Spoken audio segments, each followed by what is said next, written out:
یو کس سوال کړی دی چې کوم سړی روژه نشي نیوی نو د هغې دپاره د تراویح څه حکم دی؟ السلام علیکم ورحمۃ اللہ وبرکاتہ. سوال متعلق حکم دا دی د شریعت چې کوم یو سړی روژه نشي نیوی نو هغه به تراویح کوي. یعنی مطلب د خبرې دا دی چې تراویح دا جدا یو عبادت دی او په رمضان المبارک کې روژه نیول دا جدا یو عبادت دی.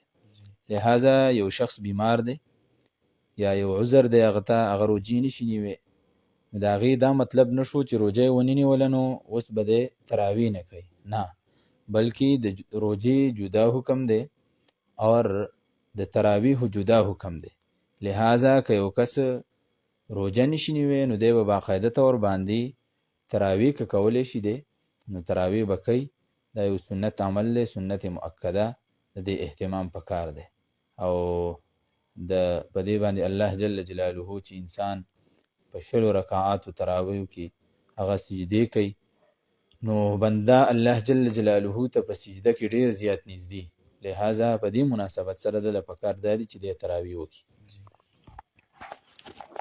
شکریہ جی. بل مصدق صاحب هغې سوال کړی دی چې زه خپله صدقه فطر خپل رور له یا خور له ورکولی شم او که نه؟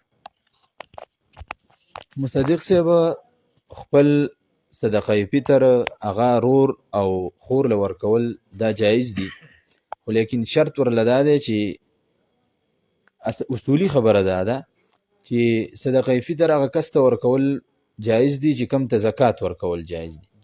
لہذا که یو کس باندې زکات کیږي نو هغه ته صدقه فطر ورکول هم دا جایز دي. لہذا که ستا رور او خور دا سید نوي، سید خاندان، او دیو ته چې کم دی نو پیسې ورسره نوي، صاحب د نصاب نوي دیو دواړه، نو ته ورته باقاعده طور باندې صدقه فطر دا ورته ورکولی شي. ستا دپاره چې کم دی نو دا ورکول جایز دی. جی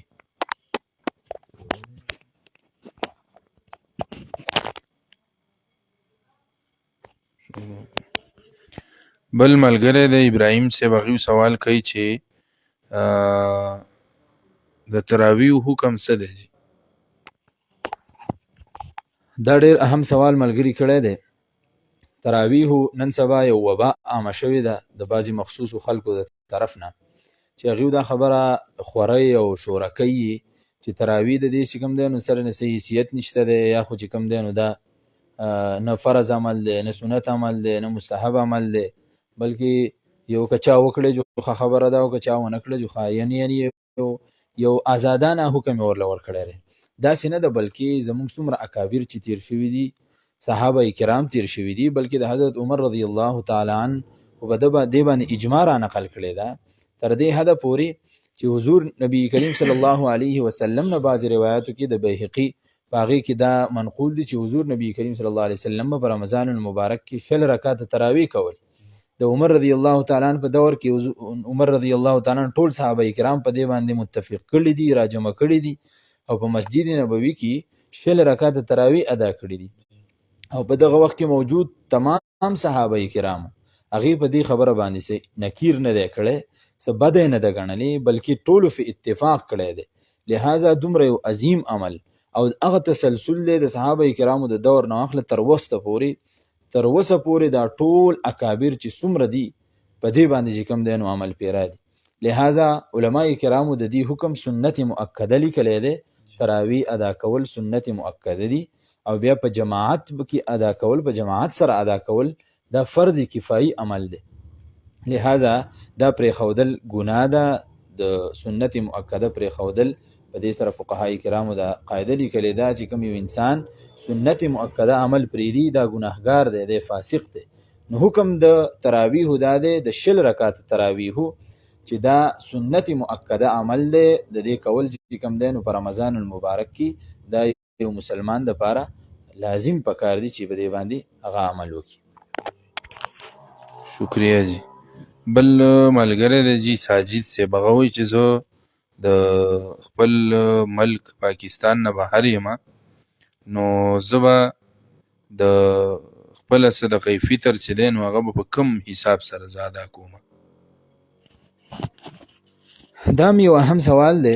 د دې متعلق حکم دا دی د شریعت چې کله یو انسان په کوم ځای کې موجود وي نو پکار دا ده چې د هغه ځای په مناسبت سره دی او د هغه ځای په مقدار سره دی صدقه فطر دا ادا کړي. لہذا که یو کس دی هغه په سعودي عرب کې موجود دی، قطر کې، دوبۍ کې، یعنی د پاکستان نه بهر دی یا د افغانستان نه بهر دی، نو په کوم ملک کې چې دی موجود دی او اختر هلته کې تیری نو د هغه ځای په مناسبت سره به دی دا صدقه فطر ادا کوي. لہذا که په سعودي عرب کې یو کس اوسیږي نو د سعودي عرب چې څومره صدقه فطر ده هلته کې د په کم 2 سیرو غنمو نه څومره مقدار جوړیږي، یا که د کجورو حساب لګوي یا د کشمشو حساب لګوي، که هر حساب دی لګوي نو په دغه مناسبت سره به دی د هغه ځای په مقدار باندې خپله صدقه فطر یعنی سرسایه دغه شی د ماشومانو چې کوم نابالغ دي، د بچي دي نارینه یا زنانه، د هغو صدقه فطر د هغه ځای په حساب سره ورکوي. البته د بالغ بچي شو یا د کور والا شو نو دته په هغې کې اختیار دی که د دې ځای په مناسبت سره ورکوي او یا د هغه ځای په مناسبت سره ورکوي، دواړه د ده لپاره جایز دي چې دی وایي چې زه ورکوم. اصل کې خو فرض په هغو باندې په خپله ذاتي دي، ولیکن که دی وایي چې زه ورکوم، والد یې وایي چې زه ادا کوم د خپل طرف نه، نو دته پکې بیا اختیار دی که د پاکستان په مقدار سره ورکوي او که د هغه ځای په مقدار سره ورکوي. د دې سره سره یو اهمه مسله ده که چرې غنم ورکوي، دلته کې څوک غنم ورکوي نو بیا خو غنم هلته کې په سعودي عرب کې او دلته غنم د دواړه یو شانتي دي که نه. نو اجناس که چرې ورکوي دغسې کشمش یعنې وسکې ورکوي یا کجوري ورکوي نو دا دواړه یو شانتي مقدار دی. لہذا که په اجناسو کې دی د ده طرف نه صدقه فطر ادا کېږي نو پاکستان کې هم غنم هغسې دي، هلته کې هم غنم هغسې دي، نو دلته کې هم غنم ورکړی شي په کم 2 سیره، هلته کې هم په کم 2 سیره غنم دي، نو بیا هغه مقدار دلته لاګو کول دا لازمي دا نه دی جی. شکریہ جی. بل ملګری سوال کوي جی چې د صدقه فطر رقم چې دی د هغې کومې پیسې چې دي دا مونږه په مختلفو خلکو کې متعدده خلکو کې دا تقسیمولی شو که نه؟ یو کس له به ورکوو که نه چې غریبانان ډېر دي هغې باندې تقسیم کو؟ د صدقه فطر رقم چې څومره جوړیږي که د کور افراد راجمع شي ټولې پیسې راجمع شي د هغې نه ډېرې پیسې جوړې شي نو یو کس ته هم ورکول جایز دي، دغسې جدا جدا چې کوم دی نو ورکول هم دا جایز دي. دغسې د صدقه فطر که د یو کس ته نو هغه په منځ نیمه که، نیم یو غریب له ورکه نیم بل غریب له ورکه، دا هم جایز دي. یعنې په دې کې څه ممانعت او څه چې کوم دی نو نشته دی چې خاص مقدار به چې کوم دی نو یو خاص کس ته ورکې یا خاصو افرادو ته به ورکې، دا خبره نشته دی چې څومره چاله ورکړئ یا د څو کسانو یې چاله ورکړئ، دواړه صورتونه چې کوم دی نو دا جایز دي جی. جزاک الله جی. بل ملګری سوال کوي جی ذاکر صاحب چې د تراویحو قضا او یا که چېرته په ختم القرآن کې څه سپارې د سړي نه پاتې شي نو د دې قضا راګرځول دا لازم دی او که نه؟ د تراویحو قضا راګرځول نشته دی په یو انسان. د تراویحو وخت د ماسخوتن د لمونځ نه بعد تر سهاره پورې دی چې کله به دې کې چا مونځ وکړو ادا یې کړې ښه خبره ده، که په سبا له باندې یعنې نن پکې څه غلطي راله وروسته ورته پته ولګېده نو سبا په دې کس باندې د دغې 2 رکاتو یا د 10 رکاتو راګرځولو ضرورت نشته دی. بس دا یو عمل ولاړ تیر شو، اوس استغفار وایي دی چې کوتاهي پکې راغله. او کم ختم خبره چې دی کړې ده نو د ختم دپاره حکم دا دی چې قرآن په تراویحو کې ویلی کېږي نو چې څومره مقدار کې د ده مونځ د ده نه چې کوم دی نو ضایع شوی دی، فاسد شوی دی مونځ، مثلا 2 رکاته داسې ادا شو چې هغه فاسد شو د یو امام صاحب، نو اوس په کار دله دا ده چې په دې 2 رکاتو کې څومره تلاوت شوی دی په سبا له دقه تلاوت دوباره په نورو تراویحو کې وویلی شي. زړې تراویح خو شوي دي د هغې قضا نشته دی، ولیکن دغه مونځ چې کوم په دې کې تلاوت کړی شوی دی په دې 2 رکاتو کې دا د سبا چې کوم دی نو دا دوباره ولوستلی شي او دا د ادا کړی شي دی. بل حسین صاحب جی سوال کوي چې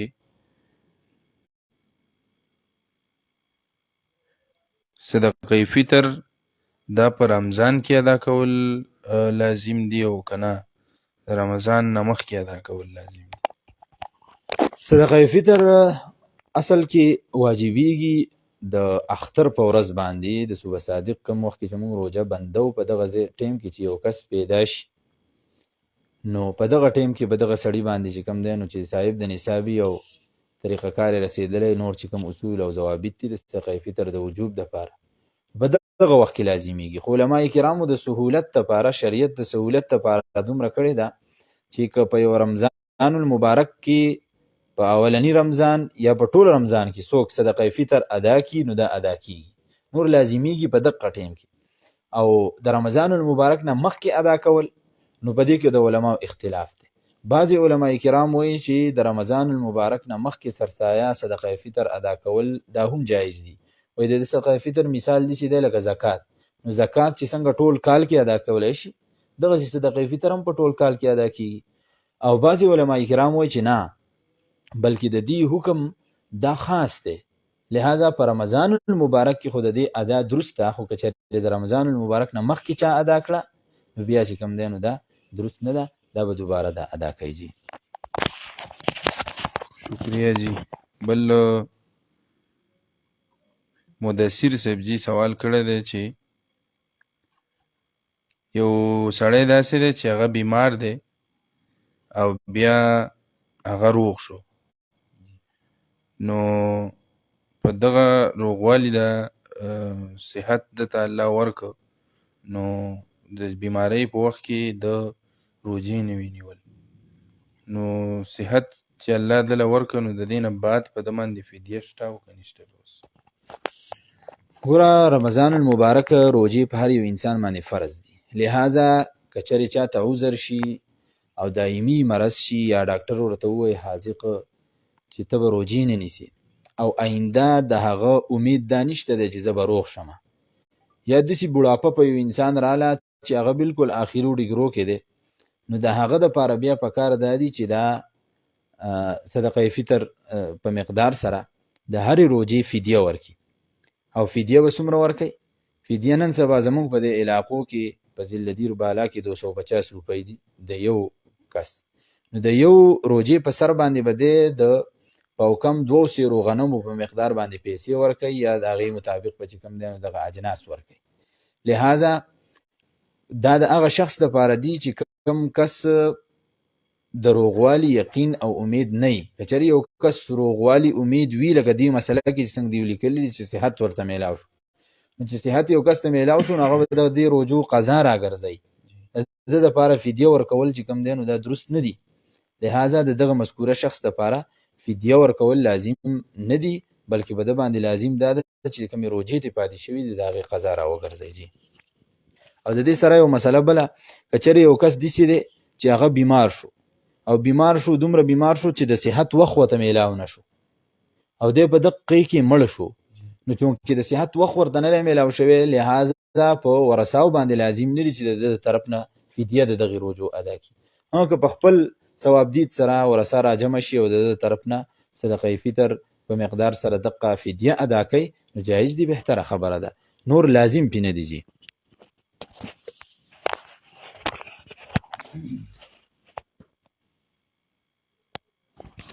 بلال صاحب جی سوال کوي چې د تراویحو په جماعت کې د زنانو شرکت درست دی او که نه دی؟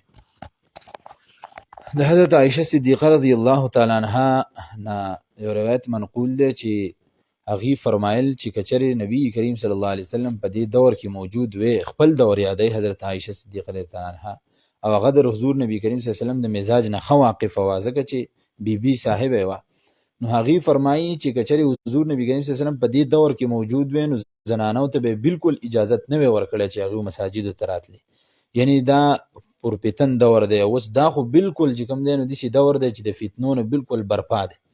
لہذا علما کرامو دا خبره لیکلې ده چې د زنانو دپاره د فرض مونځ دپاره تلل دا هم چې کوم دی نو درست نه دي، چې جایې کې چې هغه د یو تراو دپاره چې کوم دی نو د کور نه وځي.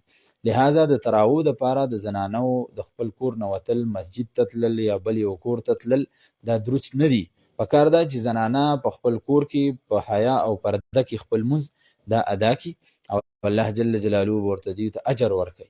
ګوره مخکې ما یو خبره وکړه چې علماو لیکلي دي چې د نارینه‌و دپاره په مسجد کې تراویح په جمع سره ادا کول دا فرض کفایي دي، خو د زنانو دپاره په جمع سره ادا کول دا فرض نه دي، بلکې د زنانو دپاره پکار دا ده چې دیو په کور کې ځان له جدا جدا دا تراویح ادا کی، الله جل جلاله ورته په دې باندې اجر او ثواب ورکړي.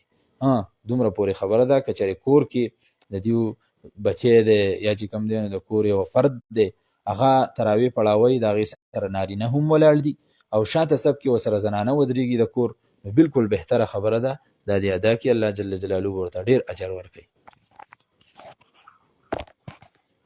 بل اماد صاحب جی سوال کوي چې په رمضان المبارک کې انجکشن لګول د دې حکم څه دی جی؟ رمضان المبارک کې انجکشن لګول په دې سره روژه نه ماتېږي او روژې ته پسې نقصان هم نه رسېږي، خو دا اله چې کله د ضرورت تحت وي، یعنی انسان ته تکلیف وي، دا تکلیف باعث دا جوړ شي چې انسان انجکشن ولګوي یا دغه شان ډریپ استعمال کړي، ډریپ ولګوي وخېجئ، نو د دې سره روژې ته څه نقصان نه رسېږي. البته که چېرې د چستۍ دپاره او د طاقت دپاره څوک ډریپ لګوي یا ستنه کوي نو دا خو چې کوم دی نو ضرورت نه دی، لهذا په دې بنا سره فقهاو لیکلي دي چې دا بیا عمل مکروه دی، د دې نه ځان بچ ساتل پکار دي. انسان چې کله روژه ماته کړي پکار ده چې د طاقت او د قوت لپاره ډریپ یا انجکشن چې کوم دی نو دا ولګوي. او دې کې دا خبره هم ده که د رګ ستني او که د رګ ستن نه وي، دغسې که د رګ دپاره ډریپ یا نه وي، په دواړو صورتونو کې چې کوم دی نو دا جایز دي، نو روژې ته څه نقصان دا نشي رسولی جي، خو چې کله د ضرورت تحت وي. مننه جی. بل ماجد صاحب سوال کړی دی چې د روژو فدیه د خپلو والدینو ته ورکول درست دي او که نه دي؟ تاسو ته مخکې ما دا خبره وکړه چې ګوره صدقه فطر یا د روژو فدیه د هغه کس ته ورکول پکاري چې په کم ته زکات ورکول درست دي، لهذا چې چاته زکات ورکول درست نه دي نو هغه ته د روژو فدیه دغسې سرسایه ورکول دا هم درست نه دي. والدین دا اصول او فروع اصول دي، لهذا والدینو ته فدیه ورکول دا درست نه دي. پکار دا چې والدین که چېرې غریبانان یا حاجت ته نو خپل شفاف مال چې کوم دی نو په هغې باندې خرج کته، الله جل جلاله برله نور مال درکړي، برکت به پکې الله جل جلاله واچوي. دویم دا د خپل مور او پلار خدمت کول دا یو عظیمه چې کوم دی نو صدقه ده د انسان دپاره. پکار دا دي چې د مور او پلار خدمت وکړي. او زه اکثر ملګرو ته وایم چې د مور پلار او خدمت ونه کړي شي یو انسان نو لکه آخا په دنیا کې ژوند څنګه تیری، خدمت خو پکار دا دی چې اول د مور او پلار وکړی شي، نو ایله بلا د فدیې روپۍ مور او پلار ته ورکول یا د زکات روپۍ مور او پلار ته ورکول دا درست نه دي. پکار دا ده چې ښه په حلالو نغد روپو باندې د مور او پلار خدمت وکړی شي، نو الله جل جلاله په دې کې انسان ته ډېر لوی اجر ورکوي جي. مننه. بل ملګری سوال کوي جی چې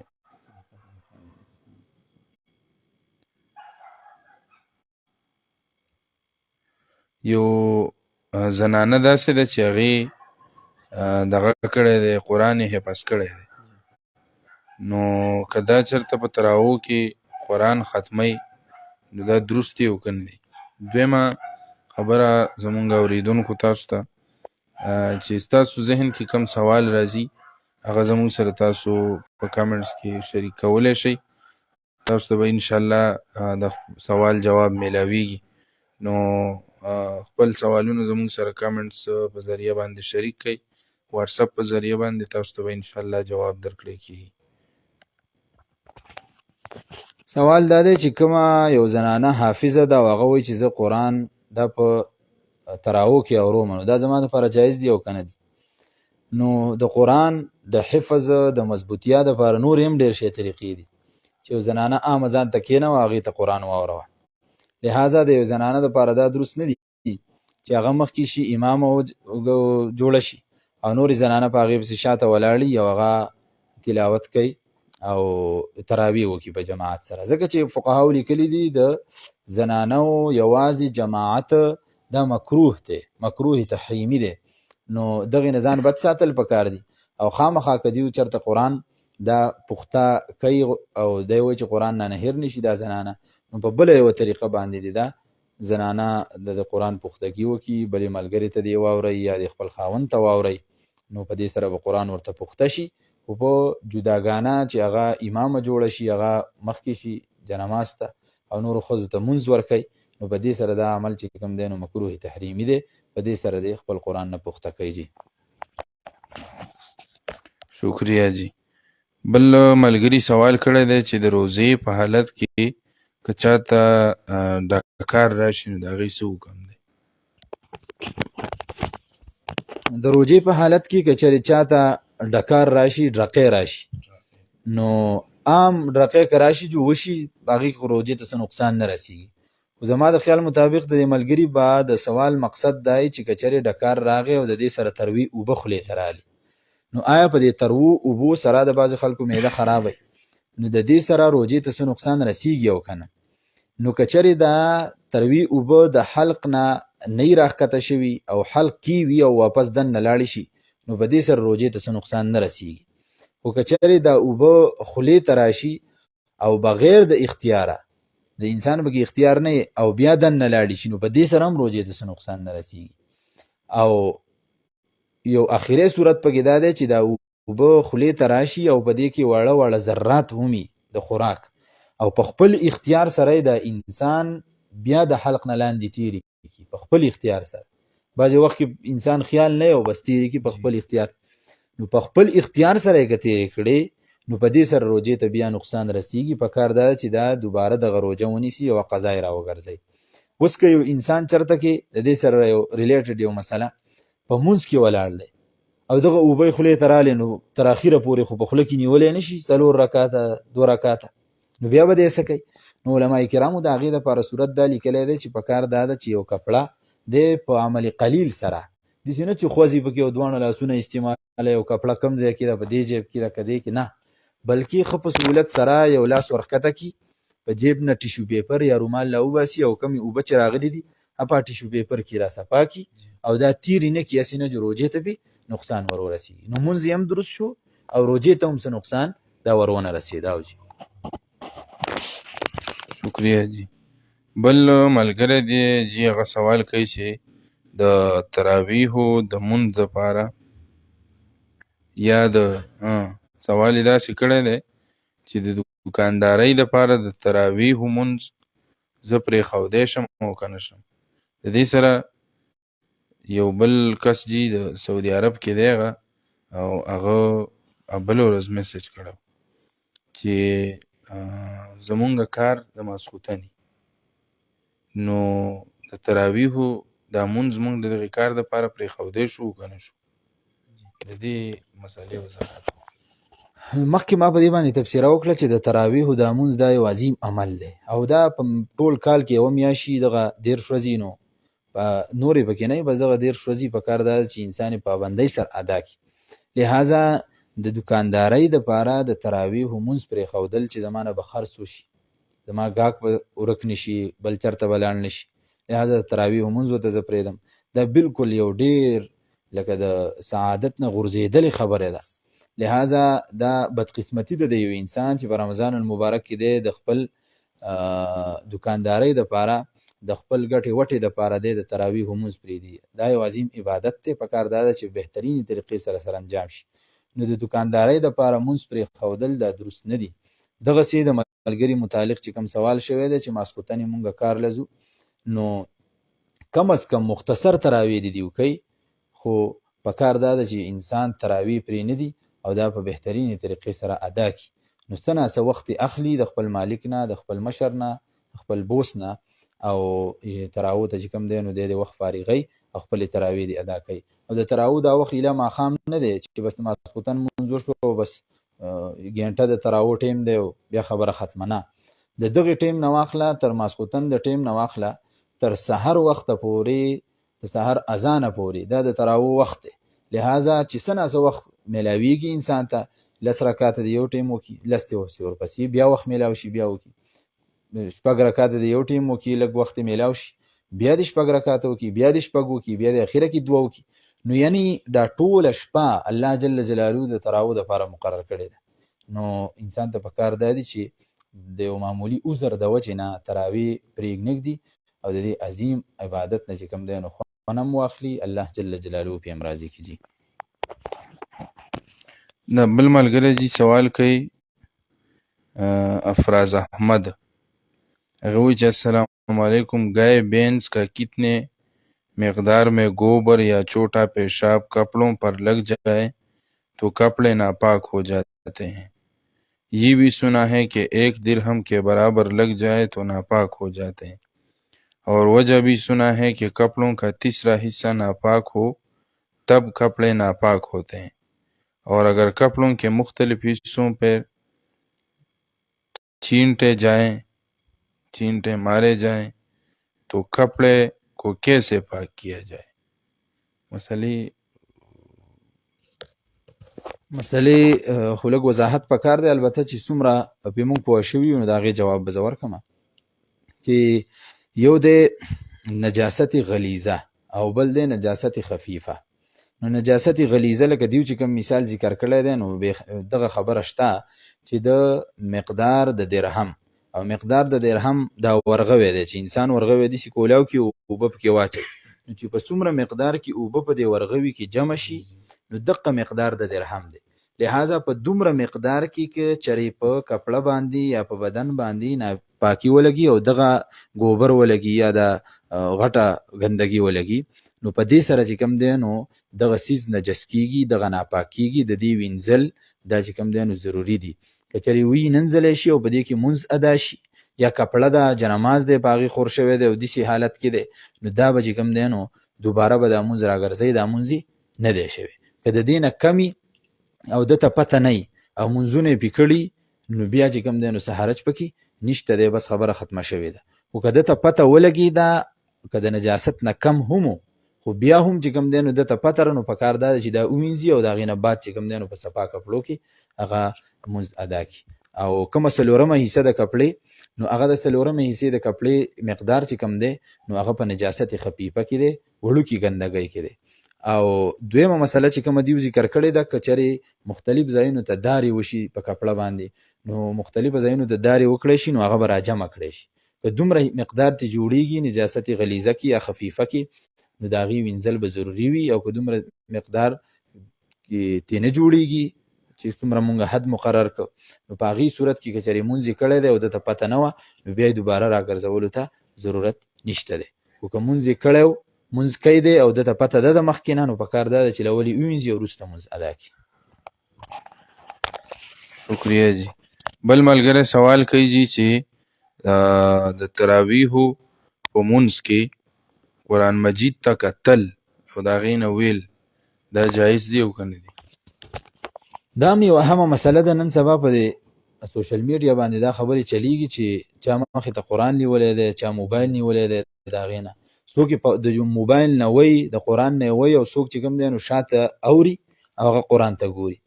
نو د امام ابو حنیفه رحمه الله په نسبت باندې د قرآن نه لوستل دغسې د قرآن نه سماعت کول چې بل څوک یې وایي او تا ورته دلته کې په قرآن کې غوږ ایښودی دی او ته ورته ګوري نو امام ابو حنیفه رحمه الله وایي دا مونځ فاسدی. لہذا داسې قسمه صورت چې یا د قرآن نه ولوستلی شي یا شاته څوک ولاړي بل څوک یې لولي امام او دی ورته شاته غوږ کیږدي نو په دې صورت کې مونځ فاسدیږي. دا مونځ به دوباره کوي دا انسان که چېرې د قرآن نه مدد واغسته. لہذا هم د دې مسلې تحت دا خبره علما کرامو لیکلې ده چې که چېرې یو انسان شاته ولاړ دی قرآن ته ګوري او بل کس له فتح ورکړله او امام هغه فتح واغستله نو دا خارج نشوه، دا فتح دا لقمه د خارج نشوله. لہذا د خارج نه مدد اغستل، د بهر نه مدد اغستل د امام د پاره دا درست نه دي. نو د امام مونځ هم مات شو او شاته د مقتدیانو مونځ سره هم دا مات شو. نو په دې کې احتیاط پکار دی. نن سبا دا خبرې په دې سوشل میډیا باندې د خلکو دین بس داسې یو د خپل کور جاګیر ګڼلی دی چې څه مخې ته راځي او اسان وایي بس وایي دا دین دی. د هغې باندې د هغې سره د سرې نه څه دلیل موجود نه دی. د صحابه کرامو د دور نه واخله تر اوسه پورې په یو مسله باندې متابعت را رواني، په یو مسله باندې به چې کوم دی نو تسلسل را رواني او دا خلک راپاسي او وایي نه دا داسې نه وه، د مخکو چې کوم کړلي نو دا غلطه وه اوس صحیح ده. او د قرآن یا د حدیث یا د صحابه کرامو یا د اجماع د قیاس په هغې باندې د سرې نه اوس څه دلیل نه او بس د خپل اسانۍ د پاره چې کوم دی نو دین جوړی، خپل جاګیر او خپل وینځي د کور غني. الله جل جلاله دې رحم کرم وکي او الله جل جلاله دې موږ ته حقیقت کې چې کوم فقاهت رسول الله مبارک د شریعت کوم مزاج دی هغه الله جل جلاله دې موږ ته را نصیب کړي. جزاک الله. بل ملګری دی جی هغه وایي زما یو بچی دی هغه حافظ قرآن دی او هغه نابالغه دی، نو د دې وروسته زه تراویح کولی شم او که نه شم؟ ګوره د تراویحو دپاره چې کوم د عام مونځ دپاره چې د امامت کوم شرایط دي که نه چې امام به څوک جوړېدی شي، نو د هغې دپاره اولنی شرط دا دی چې دا سړی به بالغ وي، لهذا تراویح هم یو مونځ دی.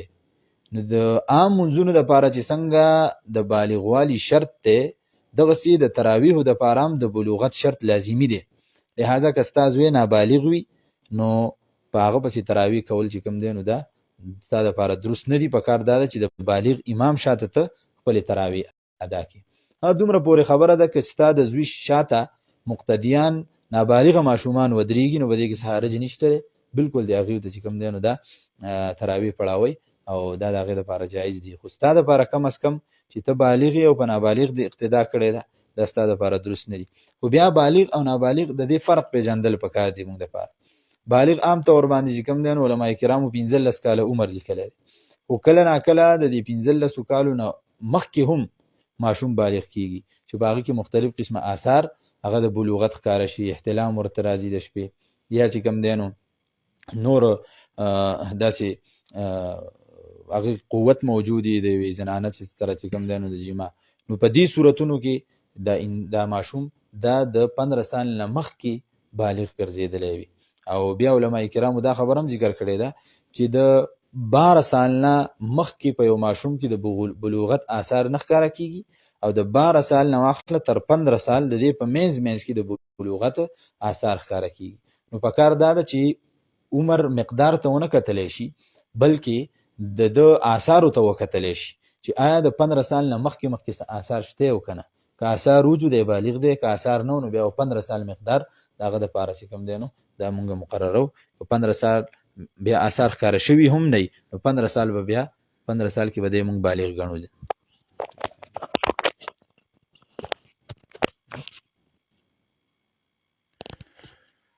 حاجي بل ملګری سوال کوي جی چې د امام نه وروسته چې کوم مقتدي ولاړ دی نو په تراویحو کې دی د هغې سره د امام سره دی قرائت کولی شي او که نه شي؟ ګوره دې باندې مخکې مونږ تفصیلي بحث کړی دی چې کله امام قرائت کوي نو په کار دا ده چې انسان شاته غلی ولاړي او د امام قرائت اوري. واذا قرئ القرآن فاستمعوا له وانصتوا لعلكم ترحمون. چې کله تلاوت کوي امام قرائت کوي نو په کار دا ده چې هم دقسې د خاموش ودرېږي او د امام قرائت په شوق ذوق سره واوري، په خاموشۍ سره هغه واوري، هغې ته غوږ کېږدي. نو د ده دپاره هیڅ قسمه قرائت سوره فاتحه ویل یا عام تلاوت کول د سوره فاتحې نه بعد صورت دا ویل جایز نه دي. لہذا دی به خاموش ودرېږي او هیڅ قسمه تلاوت به دی د امام شاته نه کوي ځکه امام په خپله ذمه دار دی، ضامن دی. نو دته بیا څه پکار شو چې د امام کار چې کوم دی نو دی په خپله ادا کوي مقتدي. بل ملګري سوال کړی دی جی چې د روجې په حالت کې که د انسان د دې ورونه وینه راوځي بار ته نو په دې سره روجې ته نقصان رسي او که نه؟ نو که وینه راووتله او دا وینه د انسان تیره کړله نو کتلی به شي چې دا مقدار د وینې زیات دی که د لاړې زیات دی. نو که د لاړو مقدار پې زیات نو روجه یې ماته نه ده، او که د وینې مقدار پې زیات او دا هغه لاړې تیرې کړې نو په دې سره خامخا بیا د وینه تیره کړې ده او په وینه تیرولو سره روجه ماتیږي. نو په دې سړي باندې بیا قضایي کفاره پې نشته دی، د دغې روجې قضا به دی راګرځي. اوس به دته څنګه پته لګي چې دا وینه زیاته ده که دا لاړې زیاتې وي؟ نو د دې دپاره حکم دا دی که چېرې رنګ پې د وینې غالب و په دغه لاړو باندې، سوروالی پکې ډېر و، جدا وینه پې زیاته ده، او که سوروالی پکې کم و نو وینه پې کمه ده او لاړې پې زیاتې دي، لهذا چې لاړې تیرې کړي دي او وینه پکې کمه ده نو بیا روجې ته څه نقصان دا نه رسېږي. جی بل ملګری سوال کوي جی چې د روجې په حالت کې د غرغرې څه حکم دی جی؟ روجې په حالت کې غرغره کول دا خو جایز نه دي. وجه یې دا ده چې شریعت منع فرمایلی ده د دې نه. هغې وجه دا ده چې شاید دا انسان غرغره کوي او ایسته اوبه چې کوم دی نو لاندې تېرې شي او د هغې د وجې نه د روجې ته نقصان ور ورسېږي. نو روجې په حالت کې غرغره نه ده کول پکار، صرف عام خولې ته اوبه اچول پکار دي، د هغې نه بعد توکل پکار دي او دومره چې کوم دی نو سخت چې غرغره وکړي انسان او اوبه حلق ته ورسوي دې ته هېڅ قسمه ضرورت نشته دی. که اوبه لاندې تېرې شوي د غرغرې په حالت کې او په دې سړي باندې چې کوم دی نو بیا به د دغې روجې قضا دا لازمه وي او دا به قضا راګرځوي، کفاره